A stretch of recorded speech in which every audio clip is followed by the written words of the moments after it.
আসসালামু আলাইকুম। প্রিয় শিক্ষার্থী, কেমন আছো সবাই? আশা করি আল্লাহর রহমতে সবাই ভালো আছো। তোমাদের দোয়ায় আমিও ভালো আছি। পঞ্চম শ্রেণীর শিক্ষার্থীরা তোমরা কেমন আছো?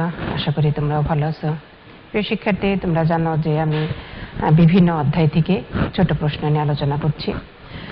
তারই ধারাবাহিকতায় আজকে আমি সপ্তম অধ্যায় থেকে কিছু ছোট প্রশ্ন নিয়ে আলোচনা করব। প্রিয় শিক্ষার্থী, ছোট প্রশ্ন আলোচনা শেষ হলে পরবর্তীতে আমি শূন্যস্থান নিয়ে আলোচনা করব। প্রিয় শিক্ষার্থী, আজকের পাঠে সবাইকে আমন্ত্রণ জানাচ্ছি।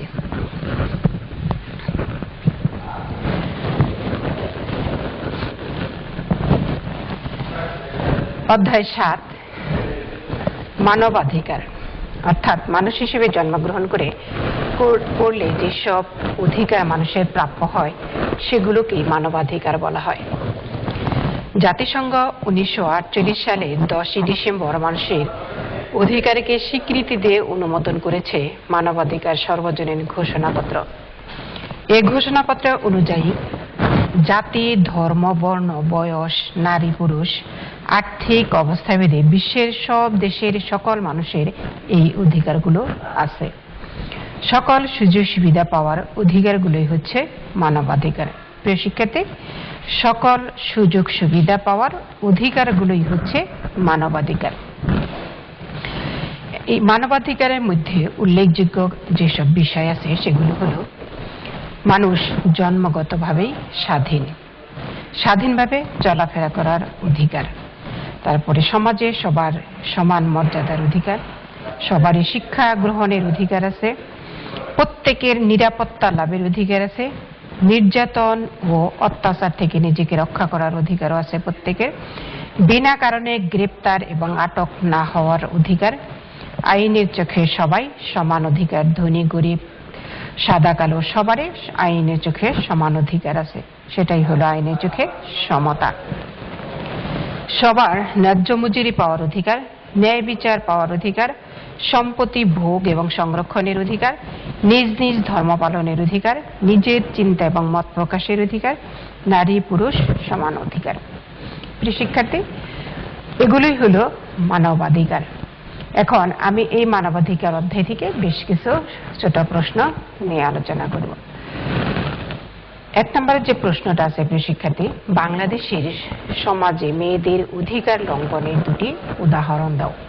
অর্থাৎ আমরা জানি যে পুরুষ শাসিত সমাজে মেয়েদের অধিকার বেশিরভাগ ক্ষেত্রেই লঙ্ঘন হয়। এখন কোন কোন ক্ষেত্রে নারীদের অধিকার লঙ্ঘন হয়? 2টা অধিকারই প্রশ্নের মধ্যে চাওয়া হয়েছে। একটা হলো মেয়েরা ছেলেদের মতো শিক্ষার সমান সুযোগ পায় না। মেয়েরা ছেলেদের মতো শিক্ষার সমান সুযোগ পায় না, অর্থাৎ শিক্ষাক্ষেত্রেও মেয়েরা বঞ্চিত হয়।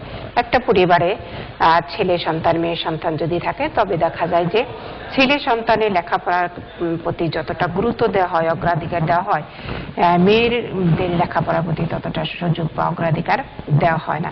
অভিভাবকরা মনে করে ছেলেরা লেখাপড়া করে ভবিষ্যতে চাকরি করবে, বাবা মার ভরণ পোষণ করবে, আর মেয়েদের বিয়ে দিলে চলে যাবে, এদের পড়ালেখা করে কি হবে। এইরকম দৃষ্টিভঙ্গি থেকেই আমাদের দেশের মেয়েরা ছেলেদের চেয়ে শিক্ষার সমান সুযোগ পায় না, অর্থাৎ মেয়েরা ছেলেদের মতো শিক্ষার সমান সুযোগ পায় না। খ নম্বরের যে উত্তরটা সেটা হলো কর্মক্ষেত্রে মেয়েরা ছেলেদের সমান পারিশ্রমিক পায় না। দেখা যায় যে একই কাজ করছে ছেলে অথবা মেয়ে, ছেলে মেয়ে একই কাজ করছে, কিন্তু পারিশ্রমিক ক্ষেত্রে দেখা যাচ্ছে ছেলেরা বেশি পারিশ্রমিক পাচ্ছে আর মেয়েরা কম পারিশ্রমিক পাচ্ছে। তাদেরকে বলা হচ্ছে মেয়েরা বেশি পরিশ্রম করতে পারে না, বেশি কাজ করতে পারে না, এই জন্য তাদের পারিশ্রমিক কম। এটা কিন্তু একদম ঠিক না, এটা তাকে মেয়েদের বঞ্চিত করা হয়। এই জন্য দেখা যায় যে নারী অধিকার লঙ্ঘনের আরেকটি উদাহরণ হলো যে কর্মক্ষেত্রে মেয়েরা ছেলেদের সমান পারিশ্রমিক পায় না। 2 নম্বর যে প্রশ্ন, 2 নম্বর হলো অটিজম কি ধরনের সমস্যা? অটিজম কি ধরনের সমস্যা? উত্তর মস্তিষ্কের একটি বিকাশগত সমস্যা। অর্থাৎ কোনো শিশুর মস্তিষ্কের গঠন যদি পূর্ণতা না পায়, মস্তিষ্কের যদি কোনো সমস্যা থাকে সেটাই হলো অটিজম। অর্থাৎ মস্তিষ্কের একটি বিকাশগত সমস্যা হলো অটিজম। কত তারিখে মানবাধিকারের সার্বজনীন ঘোষণাপত্র অনুমোদিত হয়? 1948 সালের 10ই ডিসেম্বর মানবাধিকার সর্বজনীন ঘোষণাপত্র অনুমোদিত হয়। প্রিয় শিক্ষার্থী, 1948 সালের 10ই ডিসেম্বর।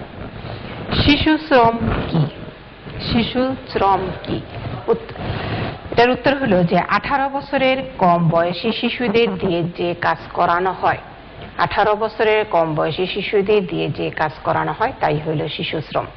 অর্থাৎ 18 বছর বয়সের আগে যদি কোনো শিশুদের দিয়ে কাজ করানো হয় শিক্ষার্থী, তাহলে সেটাকে শিশু শ্রম হিসেবে ধরা হয়। এই 18 বছরের কম বয়সী শিশুদের দিয়ে এটা কাজ করানো, এটা একটা আইন বিরোধী কাজ, কারণ শিশু শ্রম আমাদের আইনে নিষিদ্ধ। কাজেই শিশু শ্রম হলে শিশুর অধিকার থেকে বঞ্চিত হয়, এই জন্য শিশু শ্রম আমাদের শিশু শ্রম থেকে বিরত থাকতে হবে। তাহলে আমরা শিশু শ্রম কি? প্রিয় শিক্ষার্থী, 18 বছরের কম বয়সী শিশুদের দিয়ে যদি কোনো কাজ করানো হয় তাই হবে শিশু শ্রম। 5 নম্বর যে প্রশ্নটা আছে, অটিজম কি? যে মানসিক অবস্থার কারণে শিশুরা অন্যের সাথে কাজ করতে স্বাচ্ছন্দ্য বোধ করে না তাকে অটিজম বলে। যে মানসিক অবস্থার কারণে একটা শিশু অন্যের সাথে কাজ করতে স্বাচ্ছন্দ্য বোধ করে না, ইচ্ছা পোষণ করে না বা ভালো বোধ করে না, তাকেই বলা হয় অটিজম। অর্থাৎ একটা শিশু শুধু নিজেকে নিজের মধ্যে গুটিয়ে রাখে, অন্যের সাথে মিশতে পারে না, অন্যের সাথে খেলতে পারে না, অন্যের সাথে কোনো পড়ালেখা করতে চায় না, সেই ধরনের সমস্যাটাই হলো মূলত অটিজম।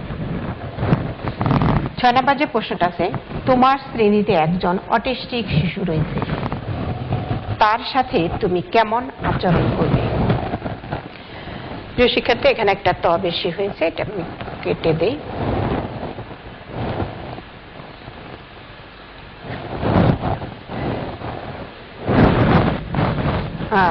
তোমার শ্রেণীতে একজন অটিজম শিশু রয়েছে, তার সাথে তুমি কেমন আচরণ করবে না? উত্তর, সে কষ্ট পায় এবং বিরক্ত হয় এমন আচরণ করব না।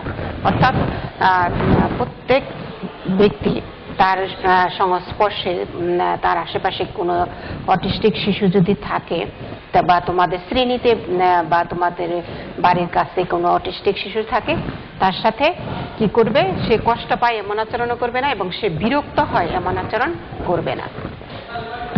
মানবাধিকার কাকে বলে? মানুষের সকল সুযোগ সুবিধা পাওয়ার অধিকারকে মানবাধিকার বলে। অর্থাৎ একজন মানুষ তার প্রয়োজনীয় যে সুযোগ সুবিধাগুলো, সেই সুযোগ সুবিধা পাওয়ার অধিকারই হলো মূলত মানবাধিকার। প্রিয় শিক্ষার্থী, 8 নম্বর যে প্রশ্নটা আছে, নারী ও শিশু পাচার বন্ধ হওয়া প্রয়োজন কেন? নারী ও শিশু পাচার বন্ধ হওয়া প্রয়োজন কেন? পাচার করা নারী এবং শিশুদের অনেক ঝুঁকিপূর্ণ এবং অমানবিক কাজে ব্যবহার করা হয়, তাই নারী এবং শিশু পাচার বন্ধ হওয়া প্রয়োজন। প্রিয় শিক্ষার্থী, আমরা কি জানলাম বিষয়টা? যে পাচার করা নারী এবং শিশুদের অনেক ঝুঁকিপূর্ণ কাজ করতে হয় এবং অমানবিক কাজ করতে হয়, এই জন্য নারী এবং শিশু পাচার বন্ধ হওয়া প্রয়োজন। প্রিয় শিক্ষার্থী, শিশুদের যে অমানবিক কাজে ব্যবহার করা হয় তার একটি উদাহরণ আমি এখানে দিচ্ছি। যেমন আমার বিভিন্ন দেশের শিশুরা যে পাচার হয়, সেটার শিশুরা এই অমানবিক যে কাজে ব্যবহার হয় তার একটা উদাহরণ হলো যে শিশুদের উটের জকি হিসাবে ব্যবহার করা হয়। শিক্ষার্থী, উটের জকি হলো যে আরব দেশে উটের দৌড় প্রতিযোগিতা হয়, সেই প্রতিযোগিতায় শিশুদেরকে উটের পিঠে বেঁধে দেওয়া হয়। শিশুরা যত জোরে চিৎকার করবে তত জোরে এই উটটা দৌড়াবে। এই জন্য এই শিশুদের এই উটের দৌড় প্রতিযোগিতার জন্য শিশুদের জকি হিসাবেও ব্যবহার করা হয়। এটা অত্যন্ত অমানবিক একটা কাজ। এই কাজের শিশুরা দেখা যায় যে চিৎকার পারতে পারে, তার উটটা যত জোরে দৌড়ায়, ঘোড়াটা যত জোরে দৌড়ায়, শিশুটা তত ভয়ে তত জোরে চিৎকার করে। এইভাবে চিৎকার করতে করতে এক সময় দেখা যায় তার ভিতরের বিভিন্ন অঙ্গ প্রত্যঙ্গ ফেটে গিয়ে শিশুটা মারা যায়। তাহলে এই ধরনের অমানবিক এবং নারীদেরও বিভিন্ন অনৈতিক কাজে ব্যবহার করা হয়। এই ধরনের এই পাচার করা নারীরা এই বিভিন্ন ঝুঁকিপূর্ণ এবং অমানবিক কাজে ব্যবহার করা হয়, এই জন্য নারী এবং শিশু পাচার বন্ধ হওয়া প্রয়োজন।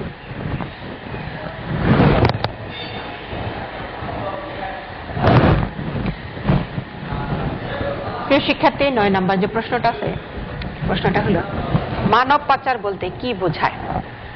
মানব পাচার বলতে কি বোঝায়?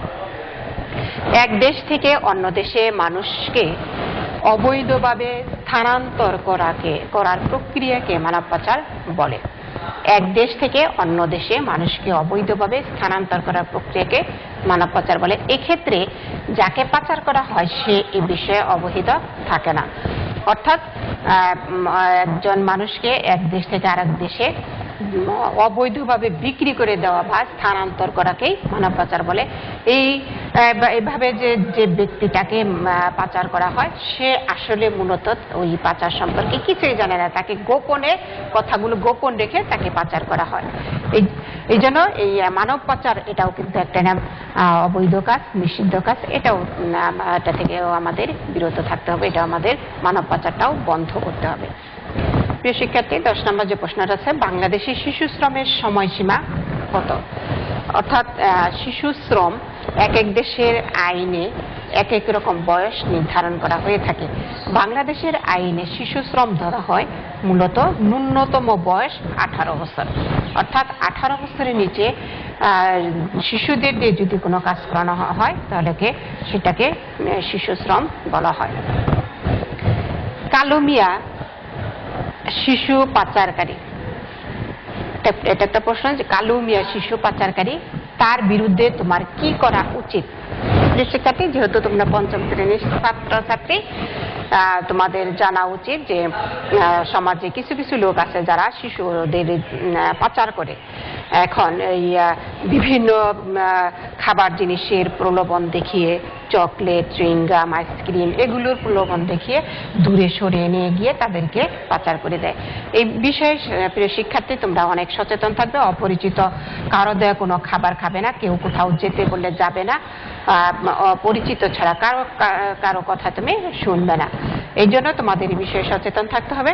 তাহলে যদি তোমরা দেখো যে কেউ শিশু পাচারকারী, তাহলে তোমাদের করণীয় কি? আসলে তো তোমরা ছোট, তোমরা কি করবে? তোমাদের প্রতিবাদ করা উচিত। তবে প্রতিবাদটা সহনীয় হবে, যাতে তুমি প্রতিবাদ করতে গিয়ে নিজে আহত না হও বা নিজে ক্ষতির সম্মুখীন না হও, সে বিষয়টা মাথায় রেখে তোমাদের যে যতটুকু প্রতিবাদটা করলে তুমি নিজে নিরাপদ থাকবে সেই পরিমাণে তোমাদের প্রতিবাদ করতে হবে। অর্থাৎ যেহেতু একটা অবৈধ কাজ, তোমাকে এর বিরুদ্ধে অবশ্যই প্রতিবাদ করতে হবে, রুখে দাঁড়াতে হবে। তবে তোমার বয়স অনুযায়ী সেটা মাথায় রাখতে হবে। প্রিয় শিক্ষার্থী, আমি আজ যে প্রশ্নগুলো আলোচনা করলাম সেই প্রশ্নগুলো তোমরা বারে পড়বে এবং যদি প্রয়োজন হয় তোমরা এগুলো খাতায় লিখেও রাখতে পারো, যা পরবর্তীতে তোমাদের পরীক্ষায় কাজে লাগবে। প্রিয় শিক্ষার্থী, এই প্রশ্নগুলো আরেকবার একটু রিভিশন দেখি। যে মেয়েদের দুটি অধিকার কি কি লঙ্ঘনের দুটি উদাহরণ দাও। অধিকার লঙ্ঘনের দুটি উদাহরণ, একটা ছিল ছেলেদের মতো মেয়েরা শিক্ষার সমান সুযোগ পায় না। 2 নম্বরটা ছিল যে মেয়েরা ছেলেদের সমান পারিশ্রমিক পায় না। আর অটিজম কি? অটিজমটা হলো একটা মস্তিষ্কের বিকাশগত সমস্যা। আর কত তারিখে মানবাধিকার সর্বজনীন ঘোষণাপত্র অনুমোদিত হয়? 1948 সালের 10 ডিসেম্বর। শিশু শ্রম কি? 18 বছরের কম বয়সী শিশুদের দিয়ে যে কাজ করানো হয় তাই শিশু শ্রম। অটিজম কি? যে মানসিক অবস্থার কারণে শিশুরা অন্যের সাথে কাজ করতে স্বাচ্ছন্দ্য বোধ করে না, তাকে অটিজম বলে। তোমার শ্রেণীতে একজন অটিস্টিক শিশু আছে, তার সাথে তুমি কেমন আচরণ করবে না? সে কষ্ট পায় এবং বিরক্ত হয়, এমন আচরণ করবো না। মানবাধিকার কাকে বলে? মানুষের সকল সুযোগ সুবিধা পাওয়ার অধিকারকে মানবাধিকার বলে। শিশু এবং নারী পাচার বন্ধ হওয়া প্রয়োজন কেন? পাচারকারী নারী এবং শিশুদের অনেক ঝুঁকিপূর্ণ এবং অমানবিক কাজে ব্যবহার করা হয়, তাই নারী এবং শিশু পাচার বন্ধ হওয়া প্রয়োজন। মানব পাচার বলতে কি বোঝায়? এক দেশ থেকে অন্য দেশে মানুষকে অবৈধভাবে স্থানান্তর করার প্রক্রিয়াকেই মানব পাচার বলে। বাংলাদেশের শিশু শ্রমের বয়সসীমা কত? ন্যূনতম 18 বছর। আর যদি তুমি শিশু পাচারকারী দেখো, তার বিরুদ্ধে তোমার করণীয় হলো তুমি সেটার প্রতিবাদ করবে। প্রিয় শিক্ষার্থী, সবাই ভালো থাকো, সুস্থ থাকো, সুন্দর থাকো এবং নিরাপদে থাকো। আল্লাহ হাফিজ।